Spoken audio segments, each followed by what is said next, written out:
Evelyne me demande s'il est possible de faire un tirage de cartes au sujet du charismatique chanteur du groupe The Doors, le groupe américain, donc Jim Morrison, qui est mort à Paris en 1971, si mes dates sont exactes.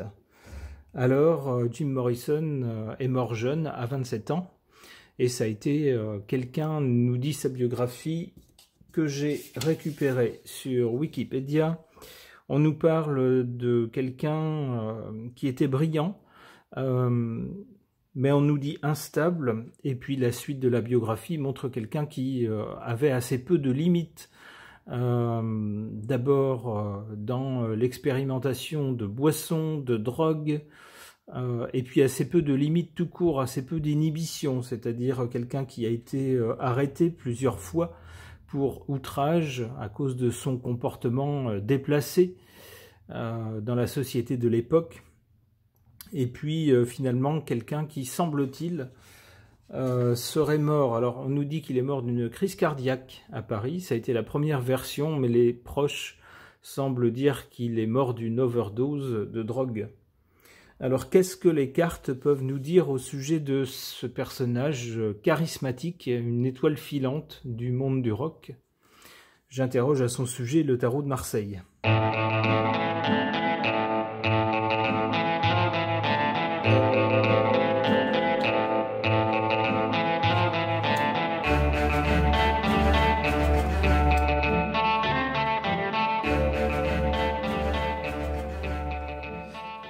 En carte centrale, on a l'empereur. Alors, ça me fait penser à l'un de ses surnoms, le King Lizard, le roi lézard.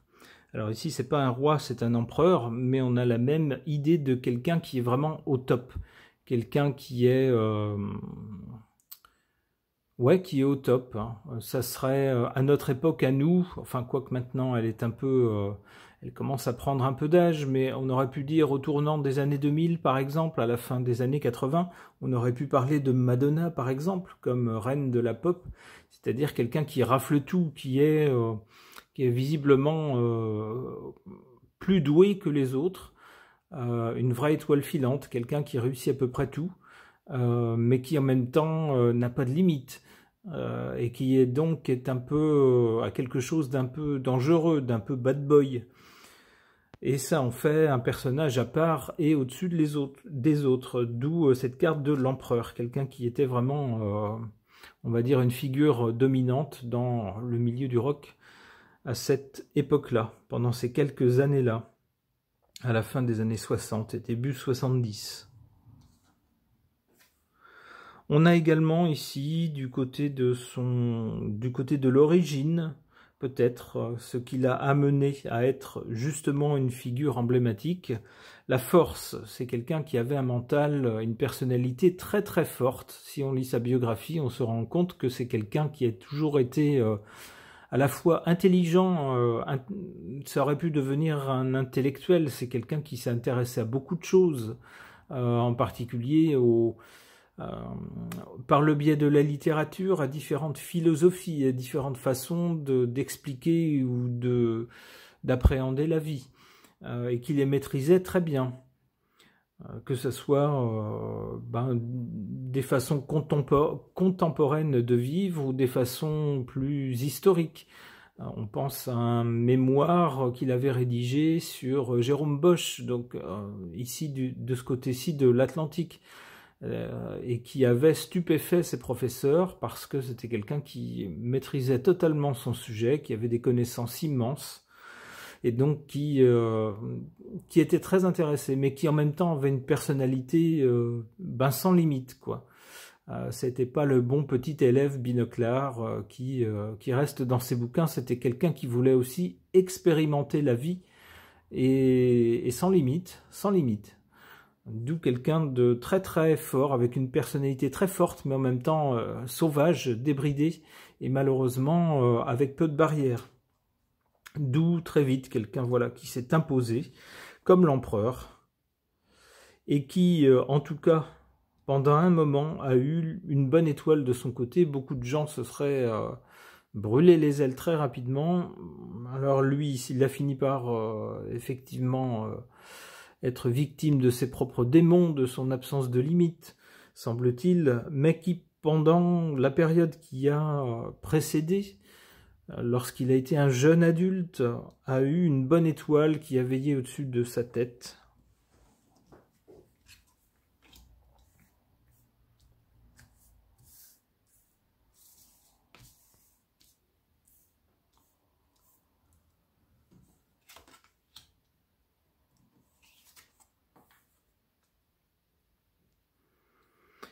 En sa défaveur, cette carte de l'amoureux, des choix à faire, c'est quelqu'un qui ne voulait pas choisir, qui voulait faire ce qu'il avait envie de faire, sans se poser aucune limite.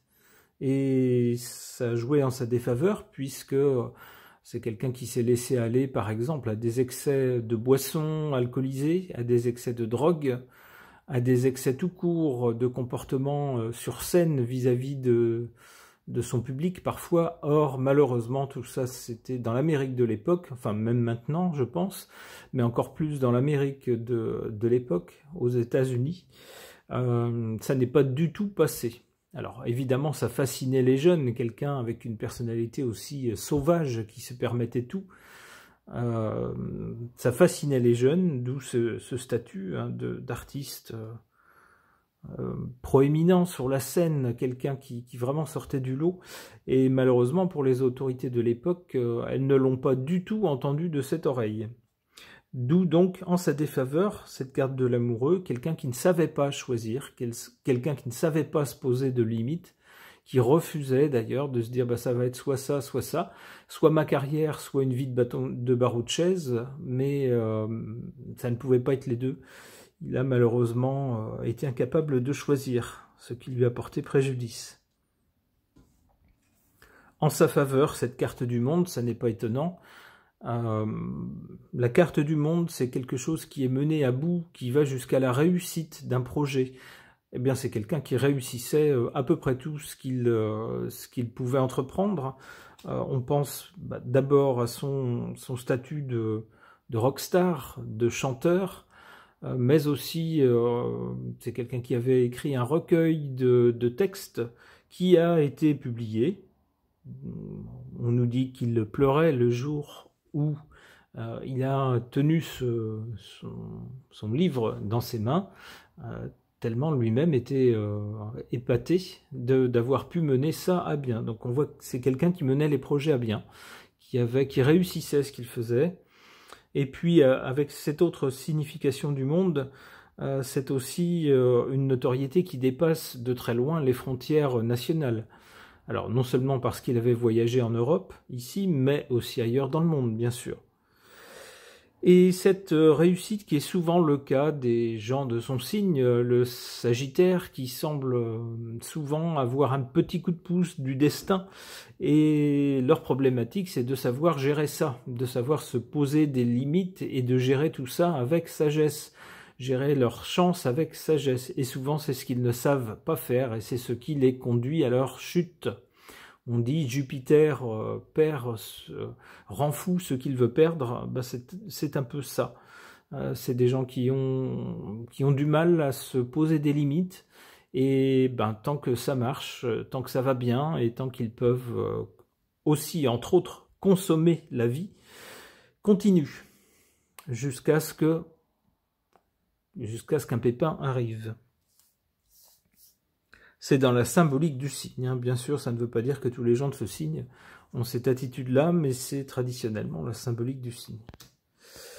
Alors voilà, donc, c'est quelqu'un qui, dans un premier temps, a été protégé par une bonne étoile du destin, qui lui a permis de réussir ce qu'il faisait. Beaucoup de gens, sans doute, à cette époque-là, se lançaient eux aussi dans la musique, mais ne réussissaient pas forcément. Eh bien, lui, si. Sauf qu'on voit très vite, c'est quelqu'un qui est parti, comme on dirait, qui est parti en vrille avec cette carte du mat. C'est quelqu'un qui partait dans tous les sens, qui était complètement incontrôlable, brillant, ça c'est certain, avec des idées que personne n'avait eues avant lui, ou qui mélangeait des choses, qui rassemblaient aussi un certain savoir, mais qui n'avait pas de ligne directrice claire, qui n'avait pas de discipline, et donc qui partait dans tous les sens, avec tous les dangers que ça comporte. On voit le danger du maths. Très souvent, le génie est très proche de la folie. Ben, c'est un peu le danger de cette carte-là. C'était quelqu'un de génial, mais qui, à certains moments, a mis un pied de l'autre côté de la limite.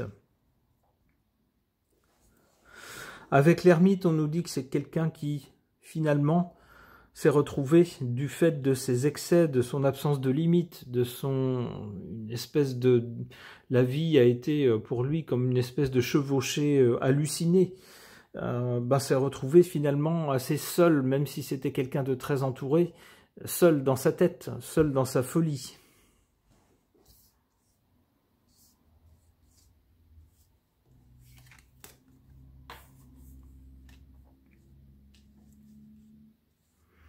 Avec cette carte du soleil ici, alors je n'en tirerai pas d'autres, on ne va pas tirer tout le jeu.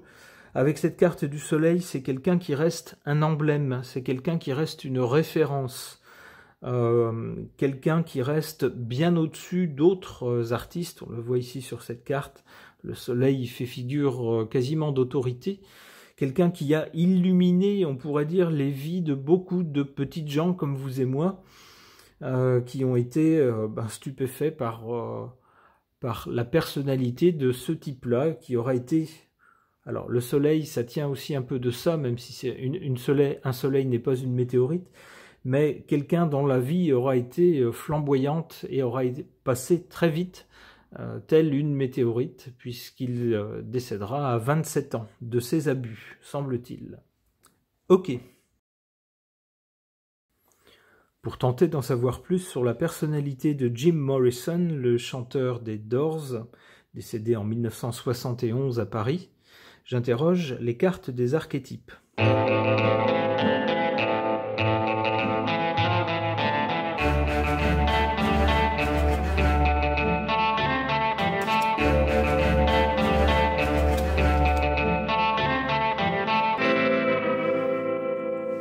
En carte centrale, c'est la carte qui est tombée pendant que je battais les cartes, cette carte du héros.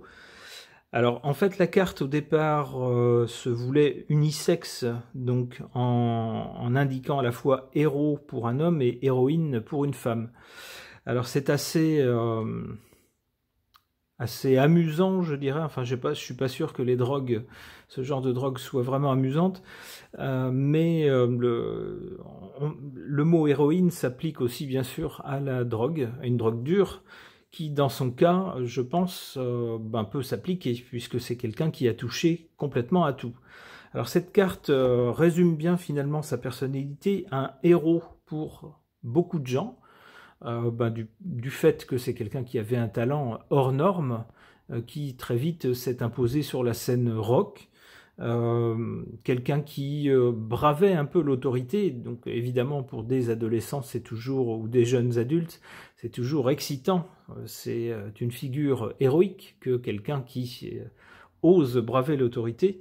Et puis en même temps, avec ce mot héroïne, malheureusement on voit l'autre face de ce personnage. C'est quelqu'un qui a touché à tout, tout ce qui faisait perdre un peu le contact avec la réalité, ou on pourrait dire plus gentiment, si on voulait être plus gentil, puisque c'est quelqu'un qui était attiré par le chamanisme, ce genre de choses, donc une autre façon de percevoir la réalité en ouvrant ou en altérant les sens classiques.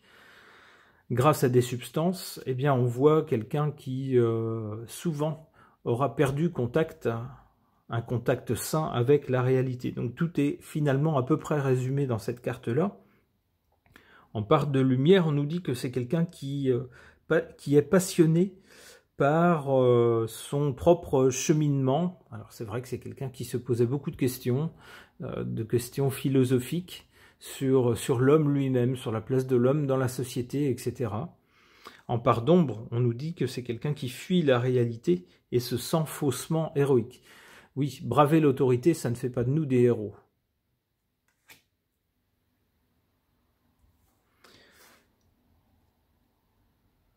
Ici, du côté du passé ou de l'origine, on a cette carte du personnage dépendant.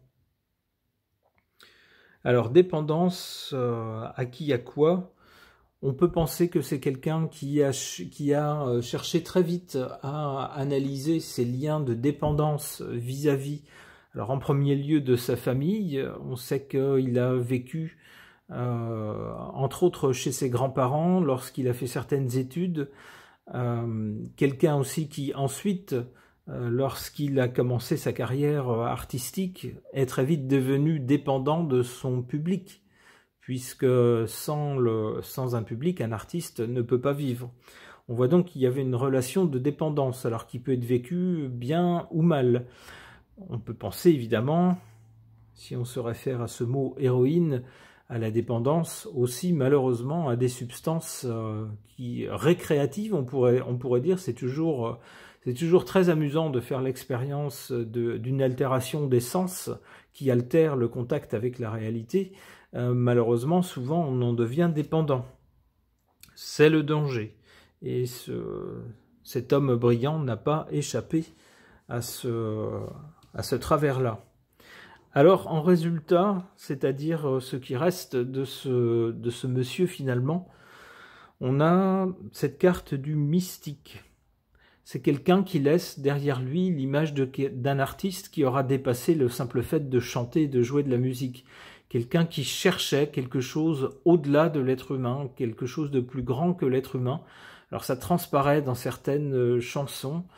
Je pourrais vous conseiller, alors je ne sais pas quel est l'âge des personnes qui vont écouter cette vidéo, mais pour des gens peut-être plus jeunes que moi, qui n'ont pas forcément connu cet artiste ou le groupe les Doors, je vous conseille la chanson Riders on the Storm, les Cavaliers de l'Orage, qui a une ambiance vraiment particulière, qui dépasse le simple cadre de la chanson couplet-refrain, là là là, je t'aime pas, etc. C'est vraiment autre chose, avec un bruit d'orage d'ailleurs, qui va très bien avec une musique qu'on pourrait qualifier de presque jazzy. Alors c'est assez bizarre à cette période-là, qui était plutôt propice au psychédélisme dans le rock. Je vous conseille en tout cas d'écouter cette chanson, Riders on the Storm. Peut-être que vous saisirez une certaine dimension mystique ou une ouverture vers quelque chose de mystique, de plus grand que la vie elle-même, en tout cas. Alors cette carte nous dit quoi? En part de lumière, prends plaisir à entrer en communion intime avec le divin. Alors le divin, évidemment, c'est ce qu'il y a de plus grand que l'homme. En part d'ombre, crois à tort qu'il ne fait qu'un avec le divin. On en revient toujours à la même problématique concernant ce personnage. Quelqu'un qui cherchait quelque chose de plus grand que l'homme, qu'il a souvent d'ailleurs approché, appréhendé, mais de là à s'y croire directement, c'est une autre paire de manches.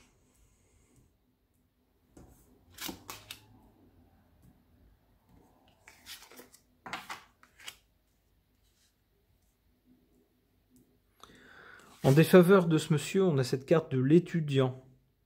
On sait qu'il l'a été. Il a même fait des études supérieures et qu'il était brillant.